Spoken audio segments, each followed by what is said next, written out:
Hello everybody, welcome to Magnet Brains. मैं हूं अनीशा, आपकी अपनी इंग्लिश एजुकेटर। कैसे हैं आप सब लोग? I hope everybody is doing well. मैं भी बहुत बढ़िया में हूं और बहुत मज़े में हूं। और इतनी अच्छी बात से चलिए स्टार्ट करते हैं हमारी फ्लामिंगो बुक के चैप्टर नंबर 3 डीप वाटर की समरी और detailed question and answers. So summary start करने से पहले मैं आपको बता दूं कि चैप्टर का ओवरव्यू क्या है। सो समरी एंड ओवरव्यू में ये बात बताई जाती है कि जो चैप्टर है उसके राइटर है विलियम डगलस। इनके दिल और दिमाग में बहुत बुरी तरीके से डर बैठ गया था पानी का। इनको वाटर से बहुत डर थे। He was water फोबियाटिक। सो एक दिन जब भी छोटे थे, 3 to 4 ईयर्स के थे, ये अपने फादर के साथ एक बीच पर जाते हैं और वहाँ पे एक बड़ी सी लहर ने आके इनको नॉक डाउन कर दिया, यानी कि धक्का देके गिरा दिया। लिटरली ये ब्रीद नहीं कर पा रहे थे और तब से इनके दिल और दिमाग में पानी का डर बैठ गया। फिर जब ये 10 या 11 ईयर्स ओल्ड हुए तो उन्होंने सोचा कि चलो अपने इस डर को ओवरकम करते हैं और स्विमिंग सीखते हैं। तो जब ये स्विमिंग पूल जाने लगे और बैठे हुए थे स्विमिंग पूल के पास में, तो वहाँ पे एक 18 ईयर्स के बड़े से बच्चे ने आके इनको पानी में धक्का दे दिया और ये 9 फीट डीप पानी में जाके गिर गए। जब ये गिरे तो इनकी हालत इतनी बुरी हो गई कि लिटरली डेथ एक्सपीरियंस करके आए वहाँ पे। इनका गला चौके हो गया था, इनके लंग्स बर्स्ट कर रहे थे और इनकी आवाज़ सुनने वाला अंदर कोई नहीं था। ये जो डर था इनके दिल और दिमाग में फिर से बैठ गया। 3 से 3.5 साल तक इनके दिल और दिमाग में डर बैठ गया। एंड देन अप्रैल में 3 साल बाद इन्होंने डिसाइड किया कि अपने इस डर को ये ओवरकम करके ही रहेंगे, जिसके लिए उन्होंने एक स्विमिंग इंस्ट्रक्टर या एक टीचर रखा। इन्होंने अप्रैल में स्टार्ट किया स्विमिंग सीखना और फाइनली अक्टूबर में स्टार्ट किया एंड फाइनली अप्रैल में ये स्विमिंग सीख गए। उसके बाद इनके दिल में कहीं ना कहीं सेटिस्फैक्शन नहीं था कि मुझे कम्प्लीटली स्विमिंग आई है कि नहीं आई। तो उन्होंने बड़े बड़े लेक्स में, बड़े बड़े स्विमिंग पूल्स में, रिवर्स में स्विम करना स्टार्ट किया और जब डर आया तो उसको उन्होंने ओवरकम किया और फाइनली एक ऐसा मोमेंट आ गया जब इन्होंने बिल्कुल, इनके दिल और दिमाग से डर खत्म हो गया। एंड ये कहते हैं कि जो डेथ होती है वो पीसफुल होती है, क्योंकि तब आपको किसी चीज़ की टेंशन नहीं होती। और जो डेथ से डराने वाला डर होता है वो आपको टेरराइज करता है, यानी पूरी ज़िंदगी डराता है, जिसकी वजह से आप अपनी लाइफ को एंजॉय भी नहीं कर पाते हो। तो हमें इस डर को जीतना है, इस डर से लड़ना है। So basically this was all in the overview and now let's begin with our summary. The story has been taken from the author's autobiography of Men in Mountains. तो ऑथर जो कि हमारे विलियम डगलस, जो हमारे writer हैं, ये उनकी खुद की लिखी हुई एक कहानी है जिसका नाम है ऑफ मेन एंड माउंटेन्स। उसमें से एक छोटा सा एग्जर्प्ट, एक छोटा सा पार्ट लिया हुआ है जो एज चैप्टर 3 आपको यहाँ पे एक्सप्लेन किया जा रहा है। In this piece, he tells about his fear of water and how he conquered it by determination and willpower. तो इसमें बताते हैं कि इनको कितना बुरी तरीके से पानी से डर था और इस डर को ये ओवरकम करके, यानी कि इस डर से ये बाहर निकल के आए डिटर्मिनेशन से और विल पावर से। इनके अंदर दृढ़ता थी और विल पावर थी जिसको उन्होंने कभी टूटने नहीं दिया। उससे इन्होंने इस डर पे जीत पाई। As a child, when he was 3 or 4 years old, he would go to the beach in California with his father. He would get scared by the strength of the huge waves which swept over him and he instilled fear in his subconscious mind. तो जब ये छोटे थे, 3 to 4 years के थे, ये अपने father के साथ कैलिफोर्निया के एक बीच पर गए और वहाँ पे इनको डर लगता था, जो बड़ी बड़ी ह्यूज वेव्स, लहरें आती थी। एक बार तो एक लहर ने इनके ऊपर आ भी गई और ये नॉकडाउन हो गए, यानी कि इनकी लिटरली ब्रीथ चली गई थी, ब्रेथ चली गई थी, सांस भी नहीं ले पा रहे थे। इसलिए तब से लेके 3 से 4 साल की उम्र से लेके इनके सबकॉन्शियस माइंड में कहीं ना कहीं पानी के डर बैठ गया था। A few years later, in his eagerness to learn swimming, he joined a swimming pool where an incident further increased his terror. फिर कुछ साल बाद जब ये 10 to 11 ईयर्स में के हुए तो उन्होंने सोचा कि चलो मैं स्विमिंग सीखता हूँ। इन्होंने एक स्विमिंग पूल ज्वाइन किया एंड वहाँ पे भी एक बहुत बुरा इंसिडेंट हो गया जिसकी वजह से इनके दिल और दिमाग में डर और बुरी तरह बैठ गया। He was pushed into the pool by another boy and experienced death closely. तो इनको एक 18 ईयर्स के बुली बच्चे ने, जो परेशान करते हैं छोटे बच्चों को, उस बच्चे ने विलियम को पानी में धक्का दे दिया। वो 9 फीट पानी में चले गए और उन्होंने वहाँ पे लिटरली डेथ को एक्सपीरियंस किया, क्योंकि वो लिटरली मरने वाले थे। Many years after that incident, he stayed away from water, but the desire to go fishing and swimming in nature was strong enough to motivate him to overcome his fear. कुछ सालों तक इनके दिल और दिमाग में ये डर बैठा रहा, लेकिन इनको किस में इंटरेस्ट था? स्विमिंग में बहुत इंटरेस्ट था, फिशिंग में इंटरेस्ट था, वाटर स्पोर्ट्स करने में बहुत इंटरेस्ट था। तो इन इंटरेस्ट ने इनको मोटिवेट किया कि चलो और स्विमिंग सीखते हैं, स्विमिंग इंस्ट्रक्टर रखते हैं, ताकि मैं अपनी लाइफ में ये सारी चीज़ें इंजॉय कर पाऊँ और डर खत्म हो जाए, स्पेशली इस बात से इनका। He learned swimming with the help of an instructor who ensured that William knew swimming well enough to swim in huge lakes and waterfalls also. तो एक इंस्ट्रक्टर रखा इन्होंने, यानी कि एक स्विमिंग का टीचर रखा इन्होंने, जिन्होंने कई महीनों तक इनको स्विमिंग सिखाई, और फाइनली उन्होंने ये चीज़ बोल दी कि अब विलियम स्विमिंग सीख चुका है, इतना परफेक्ट हो चुका है कि बड़े बड़े लेक्स और रिवर्स में भी अब स्विम कर सकता है. Still, when he would swim, the fear from his childhood experiences embedded in his subconscious mind would grip him over and over again. He wanted to conquer that fear. वो swimming तो सीख गए थे, छोटे छोटे स्विमिंग पूल्स में थोड़ा थोड़ा स्विम करते थे, बट कहीं ना कहीं डर आता था. लेकिन इनको ये 1 रुपए का भी, 1% का भी डर अपनी लाइफ में नहीं चाहिए था. इन्होंने बोला कि मैं तो बड़े बड़े रिवर्स में और लेक्स में स्विम करूंगा और इस डर को कंप्लीटली खत्म करूंगा अपनी लाइफ से. He faced his fear, thinking that now as he knew how to swim, what harm could it do it to him? He challenged his fear in the face of it, and finally he would vanish. It would vanish. It was a baseless fear instilled in his subconscious mind. तो उन्होंने क्या किया, अपने डर को face किया. बड़े बड़े लेक्स में गए स्विमिंग करने के लिए, और कहीं जब बीच में पहुंच जाते थे तो स्विमिंग के टाइम उनको वो डर वापस खाने के लिए आता था, ग्रिप करने के लिए, जकड़ने के लिए आ जाता था. उन्होंने डर को फेस किया और उसके मुंह पे बोला, यानी उन्होंने ऐसा एक्सपीरियंस किया कि मैं डर को ऐसा बोल रहा हूँ कि तुम मेरा क्या ही कर लोगे, तुम मेरा क्या ही बिगाड़ लोगे, मैं स्विम करूंगा. और जब उन्होंने ऐसा सोचा, खुद को मोटिवेट किया, तो डर वहां से भाग गया और उन्होंने कंटिन्यूसली स्विमिंग स्टार्ट करी. उन्होंने अपने डर को लिटरली चैलेंज किया और डर वहां से गायब हो गया, यानी कि वैनिश हो गया. उन्होंने बाद में नोटिस किया कि मेरे सबकॉन्शियस माइंड में, कहीं ना कहीं मेरे दिमाग में ये जो डर था ये बेसलेस था, यानी इसका कोई मतलब ही नहीं था. थोड़ी सी करेज, थोड़ी सी हिम्मत दिखाओ और डर आपकी जिंदगी से गायब. This experience was valuable for him. He had experience terror and death. ये जो पूरा एक्सपीरियंस था उनकी लाइफ में, जो 2 बार वो पानी से उनका इतना बुरा तरीके से सामना हुआ, वो डूबते हुए बचे, लिटरली मरते हुए बचे, ये एक्सपीरियंस उनके लिए बहुत वैल्यूएबल था, इन्हें बहुत मायने रखा था, क्योंकि इन्होंने इस एक्सपीरियंस में दोनों चीज़ एक्सपीरियंस किए. यानी उन्होंने डेथ को एक्सपीरियंस किया जब वो लिटरली डूब गए थे, और डेथ के मतलब जब इनका जो एक्सपीरियंस था, इनको बचा लिया गया, उसके बाद कई सालों तक ये पानी का डर इनका पीछा करते रहा, इनको डराते रहा और लाइफ को एंजॉय करने से रोकता रहा. तो डेथ का जो डर, ये दोनों एक्सपीरियंसेस राइटर ने यहाँ पे फील किए हुए थे, एक्सपीरियंस किए हुए थे. He overcame it and finally conquered it. उन्होंने स्विमिंग सीखी, इंस्ट्रक्टर से सीखा, इस डर को ओवरकम किया, यानी इस डर से बाहर निकले और अपने डर से जीत पाली, कॉन्कर कर लिया. William realize that death is peaceful and it is a fear of death that is terrorizing. तो विलियम ने क्या रियलाइज किया कि डेथ जो है वो क्या है, पीसफुल, शांति वाली है. यानी जब किसी की जिंदगी में किसी को ये पता चल जाता है कि मैं मरने वाला हूँ 10 महीने बाद, तो 10 महीने तक क्या होगा, उसको डर आता जाएगा कि मैं मरने वाला हूँ, 10 महीने बाद मैं मरने वाला हूँ. हर एक दिन उसका डर बढ़ता जाएगा मौत को लेके. और जब डेथ के एक दिन पहले या डेथ वाले दिन उसे पता है कि मैं आज मरने वाला हूँ, वो इंसान बिल्कुल पीसफुल हो जाता है, बिल्कुल शांत हो जाता है. तो ऑथर का कहना ये कि जो डेथ होती है वो पीसफुल होती है. आप कुछ नहीं सोचते हो, बस आप अपनी आंखें बंद कर लेते हो, रिलैक्स्ड हो जाते हो. लेकिन मौत आने का जो डर है, जो कंटिन्यूसली आपको परेशान करता है, वो 10 महीने भी आपको अपनी जिंदगी एंजॉय नहीं करने देता, वो डर टेरराइजिंग है. और हमारा काम ये है कि हम उस डर से जीत पाए.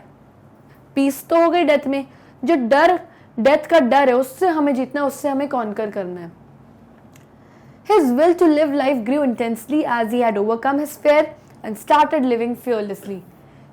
जब विलियम ने स्विमिंग सीख ली, बड़े बड़े लेक्स में स्विमिंग करके आ गए बिना किसी डर के, और अपने डर से कंप्लीटली बाहर आ गए, तो लाइफ को और जीने की उनके अंदर की इच्छा, जो चाहत थी, वो और बढ़ गई कि अब तो मैं बिना डर के हर चीज़ फेस करूंगा, हर चीज़ लाइफ में एक्सपीरियंस कर सकता हूँ. और जीने की इच्छा, लाइफ को एंजॉय करने की जो उनकी जो मन है, जो चाहत है, वो और बढ़ गया. सो चिल्ड्रन, यहाँ पे हमारी समरी खत्म होती है. Now let's discuss with some important comprehension question and answers. First question is, how does Douglas make clear to the reader the sense of panic that gripped him as he almost drowned. तो जो Douglas है, यानी कि जो हमारे writer है, उन्होंने readers को, यानी जो हम उनकी स्टोरी पढ़ रहे हैं, उनके दिमाग में ये कैसे क्लियर किया कि वो पैनिक ने उनको ग्रिप कर लिया था, यानी घबराहट हो रही थी, डर ने उनको जकड़ लिया था और वो ऑलमोस्ट ड्राउन हो गए थे, यानी ऑलमोस्ट सिंक हो गए थे, ऑलमोस्ट डूब के लिटरली डेथ को एक्सपीरियंस कर लिया था. Describe the details that have made the description vivid. आपको वो सारी डिटेल्स यहाँ पे बतानी है जो कि टेक्स्ट में समझाई गई हैं और विविडली समझानी है, यानी कि producing clear picture in your mind. तो जब आप ये पढ़ रहे थे स्टोरी, आपके दिमाग में आता जा रहा था कि कैसे वो डूबा होगा, कैसे अपने हाथ हिला रहा होगा, कैसे हेल्प के लिए चीख रहा होगा। ये सारी जैसे जो उन्होंने बोला है वो आपके दिमाग में क्लियर आता गया है। तो वो सारी डिटेल्स आपको एक्सप्लेन करनी है आंसर में। William describes his experience where he had a close brush with death at the YMCA swimming pool। तो विलियम डिस्क्राइब करते हैं कि YMCA के स्विमिंग पूल में वो डेथ को एक्सपीरियंस करके, क्योंकि वो डूब गए थे उस पूल में। As it is first person account, he has described it deeply। ये फर्स्ट पर्सन अकाउंट है, यानी कि जो इंसान है वो खुद अपनी कहानी बता रहे हैं और कोई उसके बारे में बता नहीं रहा, तो इसलिए खुद उन्होंने बहुत डीपली, बहुत क्लियरली एक एक चीज़ बताई हुई है अपने बारे में। The emotional, mental and physical struggle and the paralyzing fear of drowning have been discussed in detail। जो इमोशनल स्टेट से गुजरना पड़ा विलियम को डेथ एक्सपीरियंस करने के बाद, जो मेंटल कंडीशन, जिस डर से वो जी रहे थे, और फिजिकल स्ट्रगल, यानी वो डूबने के बाद बहुत वीक हो गए थे, उनकी बॉडी पैरालाइज हो जाती थी, यानी कि मूव नहीं कर पाती थी, डर से पूरी बॉडी फ्रीज हो जाती थी, जकड़ जाती थी। ये सिचुएशंस उन्होंने फील करी और डिटेल में बताया गया है। William retained his intelligence and he had a plan to come to the surface. He tried it, but it did not work. And after a few trials to save his life, death dawned upon him. All these details make the description vivid। तो William बताते हैं कि जब वो डूब रहे थे तो उन्होंने अपनी सुध-बुध नहीं खोई थी, उनकी कुछ इंटेलिजेंस थी, उनके दिमाग में कुछ प्लान्स थे कि ठीक है, जैसे ही मैं फ्लोर तक पहुंचूंगा मैं जंप करूंगा फ्लोर पे, यानी कि जैसे ही मैं पानी के फ्लोर तक पहुंचूंगा मैं अपने पैरों से जंप करूंगा, ऊपर सरफेस पे आ जाऊंगा, एक कॉक की तरह बाहर आऊंगा और देन जल्दी से थोड़ा बहुत स्विम करके एज तक पहुंच जाऊंगा। तो ये सारी जो डिटेल्स थी, ये सारी जो उनके दिमाग में स्ट्रैटेजीज थी, ये बहुत यहाँ पे डिटेल में विविडली एक्सप्लेन करी गई है। लेकिन एंड में जब ये स्ट्रैटेजीज भी काम नहीं आई and death dawned upon him, यानी डेथ उनके ऊपर साए की तरह आ गई, वो लिटरली डूबने वाले थे। ये सारे एक्सपीरियंसेस उन्होंने डिटेल में एक्सप्लेन किए। Question number 2, how did Douglas overcome his fair of water. ये जो डर था पानी का, ये जो फियर था, उन्होंने ओवरकम कैसे किया इसको, कैसे इस डर से बाहर निकले। तो William Douglas was not able to come out of his fear. पहले तो वो बाहर ही नहीं आ पा रहे थे इस डर के। So he hired a swimming instructor. उन्होंने एक स्विमिंग टीचर को हायर किया, यानी नौकरी पे रखा। Once he had learned swimming, he wanted to check if he had overcome the fear as well.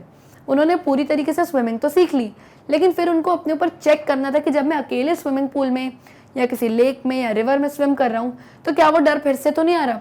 तो उन्होंने अपने आप को चेक भी किया। He would swim in lakes and found the fear to return in small phases। उन्होंने छोटे छोटे लेक्स में स्विम करना स्टार्ट किया और देखा कि अब भी कहीं कहीं थोड़ा बहुत डर उनके दिल और दिमाग में आ रहा है। William was no longer scared as he knew that he could swim. और फिर फाइनली जब बड़े बड़े लेक्स में वो स्विम करने लगे और एक बार भी डर उनके दिमाग में नहीं आया, वो अपना टेस्ट पास कर गया और उनको फील हो गया कि अब ऐसी कोई चीज़ नहीं है जो उन्हें डरा सकती है। हेंस ही ओवरकेम हिज फेयर। और वो अपने डर से बाहर आ गए और वो बहुत डिटर्मिन्ड थे, उनके अंदर विल पावर थी, हार्ड वर्क करने की, एफर्ट लगाने की हिम्मत थी, उससे भी वो बाहर आए। क्योंकि एक ऐसा इंसान जो डर में ही रहता है, अपने आप को मोटिवेट नहीं कर सकता, वो कभी अपने डर के बाहर नहीं आ सकता। तो इनके अंदर विल पावर और डिटर्मिनेशन भी बहुत थी। Question 3, why does Douglas as an adult recount a childhood experience of terror and his conquering of it? What larger meaning does he draw from his experience? तो विलियम डगलस जो थे वो अपने childhood के डर, बचपन में जो पानी से रिलेटेड इंसिडेंट्स हो गए थे, उस डर को, उस एक्सपीरियंस को क्यों कॉन्कर करना चाहता है, क्यों अपने डर को हरा के जीतना चाहता है, और इस पूरे एक्सपीरियंस का विलियम की लाइफ में क्या मीनिंग है, क्यों इतना मीनिंगफुल उसकी लाइफ में एक्सपीरियंस। तो William Douglas gives a detailed description of his childhood experience so that the reader gets familiar with the kind of fear that he had as a child. तो बचपन में जो भी डर वाले एक्सपीरियंस थे, जो भी पानी में वो डूब गए थे या कैलिफोर्निया बीच पे बड़ी बड़ी लहरें उनके ऊपर आ गई थी, ये सारी चीज़ें बहुत डिटेल में एक्सप्लेन करते हैं ताकि जो रीडर्स हैं, जो हम लोग इनकी स्टोरी रीड कर रहे हैं, उनके माइंड में क्लियर हो जाए कि किस तरीके का खौफ था, किस तरीके का डर था जो कि विलियम एक्सपीरियंस कर चुके हैं अपने चाइल्डहुड में। When he quotes Roosevelt, all we have to fear is the fear itself. He tries to draw larger meaning from his experience. तो रूजवेल्ट जो कि यूएसए के प्रेसिडेंट रह चुके, उनकी कही हुई बात को वो यहाँ पे कोट कर रहे हैं. उनकी कही हुई बात थी, all we have to fear is the fear itself, यानी हमको किसको डराना है, हमारे डेथ के डर को डरा के उसी को डरा देना है और इस डर से ओवरकम होके बाहर निकलना है. तो इस कोट से वो हमको क्या बताना चाहता है कि उसकी लाइफ में इंसिडेंट्स का बहुत मीनिंग था, ये एक्सपीरियंस था उसकी लाइफ में जिसको उससे वो बाहर निकला, डर से बाहर निकला. He wants to highlight the fact that life became meaningful and the desire to live grew intense when he had conquered his fear. और उन्होंने आखिरी में ये भी बताया कि जब उन्होंने अपने डर को कॉन्कर कर लिया, यानी डर पे जीत पा ली, उनको किसी चीज़ से डर नहीं लगने लगा, तो लाइफ में उनका और जीने की जो चाहत थी, अपनी लाइफ को एंजॉय करने की जो उनकी डिज़ायर्स थी, वो और बढ़ गई और उनकी लाइफ बहुत मीनिंगफुल बन गई. क्योंकि जब तक वो डर रहे थे, अपनी लाइफ को एंजॉय नहीं कर रहे थे, ना फिशिंग जा पा रहे थे, ना वाटरफॉल्स पे जा पा रहे थे, ना स्विमिंग कर पा रहे थे, कोई भी वाटर स्पोर्ट्स नहीं कर पा रहे थे. तो जैसे उन्होंने अपने डर को ओवरकम किया, उनकी लाइफ में मीनिंग बढ़ गया और जीने की इच्छा, जीने की चाहत भी बढ़ गई. So children, with this we come to end of this chapter. I hope आपको समरी एंड आपको पूरे क्वेश्चन एंड आंसर्स अच्छे से समझ में आए होंगे. अगर आपको हमारे वीडियोस YouTube पे नहीं मिल रहे तो आप एक छोटा सा स्टेप फॉलो कर सकते हैं. आपको कुछ नहीं करना, आपको गूगल पे जाना है, हमारे नाम डालना है हमारी वेबसाइट का जो कि है magnetbrains.com. जैसे ही आप वेबसाइट का नाम डालेंगे, इस तरीके से आपके सामने एक पेज आ जाएगा. यहाँ पे सारी क्लासेस मेंशन है, class 10th, 11th, 9th, 8th, 7th and so on. आपको जिस भी क्लास का जो भी टीचर का वीडियो देखना है, आप उस पर क्लिक कर सकते हैं. फॉर एग्जाम्पल, मुझे क्लास 11th का इंग्लिश के वीडियोस देखने, तो मैं क्लास 11th पे क्लिक करूंगी. जब मैं क्लिक करूंगी तो 11th क्लास में पढ़ाने वाले सारे टीचर्स जो भी वो सब्जेक्ट पढ़ाते हैं उनके इस तरीके से लिस्ट आ जाएगी.